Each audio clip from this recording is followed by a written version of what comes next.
নমস্কার বন্ধুরা, রাখির কিচেনে আপনাদের সবাইকে স্বাগত। আশা করি আপনারা ভালো আছেন। আমি আজকে একটি সুস্বাদু রেসিপি নিয়ে চলে এসেছি আপনাদের সাথে শেয়ার করব বলে।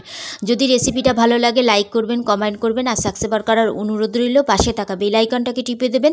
যখনই আমি নিত্য নতুন ভিডিও ছাড়বো নোটিফিকেশন সবার আগে আপনাদের কাছে পৌঁছিয়ে যাবে। আর আমার চ্যানেলটাকে সবার সাথে শেয়ার করবেন আর পুরো ভিডিওটা দেখার জন্য অনুরোধ রইল। চলুন তাহলে দেখা যাক। ছোলার ডাল তো অনেক রকমেরই খেয়েছি, আজকের একটা ছোলার ডালের নতুন রেসিপি নিয়ে চলে এসেছি আপনাদের সাথে শেয়ার করব বলে। এই ছোলার ডালটাকে আমি 3 থেকে 4 ঘন্টা ভিজিয়ে রেখেছিলাম, তারপরে ভালো করে ধুয়ে প্রেশার কুকারের মধ্যে নিয়ে নেওয়ার পরে 1.5 বাটি জল দিয়ে দিয়েছি এর মধ্যে। তারপরে দিয়ে দিলাম সাদা তেল দিয়ে এবার ঢাকনিটাকে আটকিয়ে গ্যাসের উপরে সেদ্ধ করতে দিয়ে দিলাম। তারপরে সেদ্ধ হয়ে যাওয়ার পরে প্রেশার কুকারটাকে পাশে রেখে তারপরে আমি এখানে কড়াই বসিয়ে দিয়েছি। গ্যাসের উপরে সর্ষের তেল দিয়ে দিয়েছি, একটা তেজপাতা দিয়ে দিয়েছি, বেশ বড় সাইজের 2টো পেঁয়াজ কুচিয়ে নিয়েছি। ভালো করে সুন্দর করে পেঁয়াজগুলোকে কুচিয়ে নিয়েছি। কুচিয়ে নেওয়ার পরে এই যে রসুন, এখানে 12 কোয়া রসুন আছে, গ্রেট করে নিতে হবে রসুনগুলোকে। আপনারা চাইলে পেস্টও করতে পারেন, কিন্তু বাটা ঝামেলাটা রাখিনি কেন, এটাতে সুন্দর হবে খেতে। আর এখানে আদা কিছু গ্রেট করে দিয়েছে, সেই আদা, পেঁয়াজ, রসুন আর তেজপাতাটাকে দিয়ে বেশ ভালো করে একটু ভেজে নিয়েছি।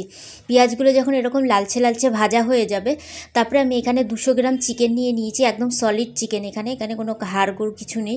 আর এরকম বড় বড় করে টুকরো করে নিয়েছি। আপনাদের চাইলে হাড়ও দিতে পারেন, কোনো অসুবিধা নেই। চাইলে বড় সাইজও করতে পারেন, চাইলে এর থেকে ছোটো সাইজও করতে পারেন। এবার চিকেনটাকে ভালো করে দিয়ে 1.5 থেকে 2 মিনিট পুরো ভালো করে ভেজে নিতে হবে। চিকেনটা একটু লালচে করে ভাজা হয়ে যাবে, যেরকম একটু দেখলেই বোঝা যাবে যে চিকেনটা ভাজা হয়েছে।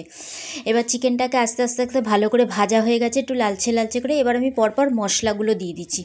এখানে দিয়ে দিলাম 1/2 চামচ জিরের গুঁড়ো, দিয়ে দিলাম 1/2 চামচ লাল লঙ্কার গুঁড়ো দিয়ে দিলাম, আর 1/2 চামচ দিয়ে দিলাম রেড চিলি পাউডার। ঝাল লঙ্কার গুঁড়ো আছে, রেড চিলি পাউডারও আছে। আর 1 চামচ হলুদের গুঁড়ো দিয়ে দিলাম, স্বাদ অনুযায়ী লবণ দিয়ে দিলাম, সামান্য পরিমাণে একটুখানি আমি চিনি দিয়ে দিলাম।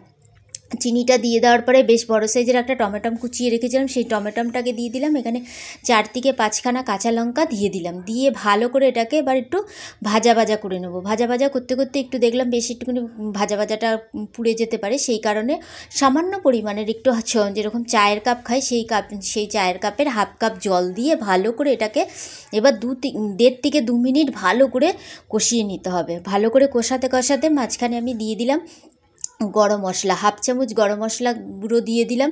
আর গরম মশলাটা আমার ঘরে তৈরি করাই থাকে। তারপরে দেখে নিলাম চিকেনগুলো সিদ্ধ হয়েছে কিনা। হ্যাঁ, চিকেনগুলো খুব ভালো মতন সেদ্ধ হয়ে গেছে। দেখুন, আমি খুন্তি দিয়ে দেখলাম সিদ্ধ হয়ে গেছে। আমি যেদিকে ডালটা সেদ্ধ করে ছোলার ডালটা সেদ্ধ করেছিলাম, এই যে ডালটা কিন্তু এরকম গোটা থাকবে, কিন্তু সেদ্ধ হয়ে যাবে ডালটা। এই 1 হাতা ডালটা দিয়ে দিলাম। তারপরে যে প্রেশার কুকারে ডালটা ছিল, সেই পুরো প্রেশার কুকারে ডালটা দিয়ে দিলাম। আর চায়ের কাপের 1 কাপ জল প্রেশার কুকারের মধ্যে দিয়ে সেটাকে দিয়ে দিয়েছি। তারপরে ওটাকে ভালো করে নাড়িয়ে দেওয়ার পরে তারপরে দিয়ে দিলাম 1/2 চামচ কাসুরি মেথি, 1 মুঠো ধনে পাতা ভালো করে দিয়ে দিলাম। দিয়ে ভালো করে এটাকে নাড়িয়ে নেব। নাড়িয়ে নেওয়ার পরে 2 মিনিট ফুটানো হয়ে যাবে।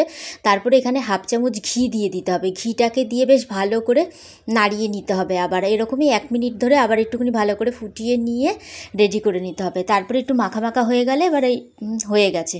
তারপরে এটাকে আমি দেখিয়ে দিচ্ছি, এই যেরকম মাখা হয়ে গেছে। এবার এটা আমার হয়ে গেছে, গ্যাসটাকেও বন্ধ করে দিয়েছি। এবার একটা থালার মধ্যে আমি সার্ভ করে দিচ্ছি। এই যে আমি আজকে ছোলার ডাল দিয়ে চিকেন দিয়ে বানিয়েছি, এটা আপনারা লুচি, পরোটা, রুটি, নান, লাচ্ছা পরোটা যার সাথে ইচ্ছা তার সাথে খেতে পারবেন। খুবই টেস্টি একটা খাবার। আর এটা রাতের ডিনারের জন্য অতি অবশ্যই বাড়িতে বানিয়ে খেয়ে দেখবেন। তাই ভিডিওটা আজকের মতন এখানেই শেষ করলাম। আবার একটি নতুন ভিডিও নিয়ে আসবো।